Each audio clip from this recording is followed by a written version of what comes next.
మీరు చూస్తుంది V9 వార్తలు. వైఎస్ఆర్ కాంగ్రెస్ పార్టీ సంస్థాగత నిర్మాణం జిల్లా సమావేశం నిర్వహించిన జిల్లా అధ్యక్షులు చర్ల జగ్గిరెడ్డి. వైఎస్ఆర్ కాంగ్రెస్ పార్టీ జిల్లా నాయకులకు దిశానిర్దేశం. ముఖ్య అతిథులుగా జక్కంపూడి రాజా, యనమల నాగార్జున యాదవ్. కమిటీల నియామకాలకు సంబంధించిన రాజానగరం నియోజకవర్గంలో చేపడుతున్న ప్రక్రియ. కమిటీ నియామకాలకు సంబంధించిన రాజానగరం నియోజకవర్గంలో చేపడుతున్న ప్రక్రియను పవర్ పాయింట్ ప్రజెంటేషన్ ద్వారా వివరించిన జక్కంపూడి రాజా. అంబేద్కర్ కోనసీమ జిల్లా అమలాపురం నియోజకవర్గంలో వాసర్లా గార్డెన్ వద్ద ఈరోజు డాక్టర్ బిఆర్ అంబేద్కర్ కోనసీమ జిల్లా వైఎస్ఆర్ కాంగ్రెస్ పార్టీ అధ్యక్షులు జగ్గిరెడ్డి అధ్యక్షతన అంబేద్కర్ కోనసీమ జిల్లా సంస్థాగత నిర్మాణం సమావేశం నిర్వహించడం జరిగింది. ఈ కార్యక్రమంలో ముఖ్య అతిథిగా రాష్ట్ర యువజన విభాగం అధ్యక్షుడు జక్కంపూడి రాజా, రాష్ట్ర అధికార ప్రతినిధి యనమల నాగార్జున యాదవ్లు పాల్గొన్నారు.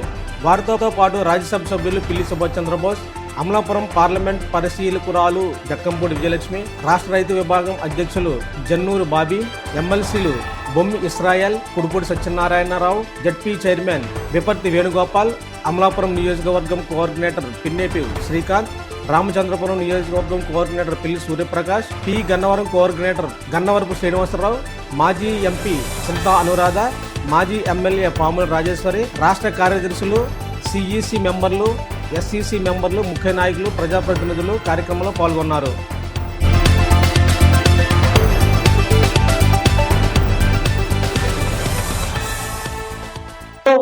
మీ నియోజకవర్గాల్లోనూ అనుసరించాల్సినటువంటి పద్ధతి ఏదైతే పార్టీ ఇచ్చిందో దాన్నే చిన్న చిన్న మార్పులు చేర్పులు చేస్తూ నా నియోజకవర్గంలో చేసినటువంటి పద్ధతిని ఒకసారి మీ అందరికీ కూడా చూపిస్తాను. అధ్యక్షులు జగన్మోహన్ రెడ్డి గారు ఏదైతే మరి పార్టీ సంస్థాగత నిర్మాణం మీద దృష్టి కేంద్రీకరించారో, ఇవాళ కోనసీమ జిల్లాలో గ్రామ స్థాయి నుంచి కూడా అన్ని అనుబంధ విభాగాలని స్ట్రెంథన్ చేసేటటువంటి కార్యక్రమంలో భాగంగా జిల్లా పార్టీ అధ్యక్షులు మా చర్ల జగ్గిరెడ్డి అన్న అధ్యక్షతన ఇవాళ జిల్లాలో ఉన్నటువంటి అన్ని నియోజకవర్గాలకి సంబంధించినటువంటి ముఖ్యమైనటువంటి నాయకులందరితో కూడా సమావేశం ఏర్పాటు చేసుకోవడం, చాలా వివరంగా డీటెయిల్డ్గా ఆ యొక్క కమిటీల నిర్మాణం మీద చర్చించుకోవడం అనేటువంటిది జరిగింది.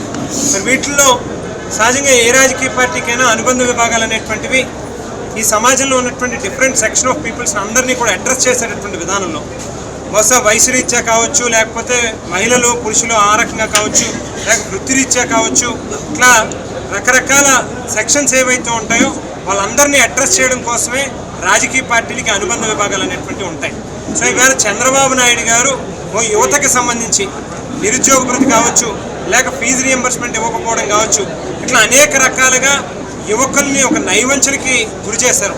వాటి మీద పోరాటం చేయడానికి యువజన విభాగాన్ని స్ట్రెంథన్ చేసేటటువంటి దగ్గర నుంచి మొదలుపెట్టి మహిళలకి 18 ఏళ్ళు నిండినటువంటి ప్రతి ఒక్కరికి నెలకి 1500 రూపాయలు ఇస్తాను అని చెప్పి ఈ రోజుకి కూడా వాటిని ఆ హామీని నెరవేర్చలేదు.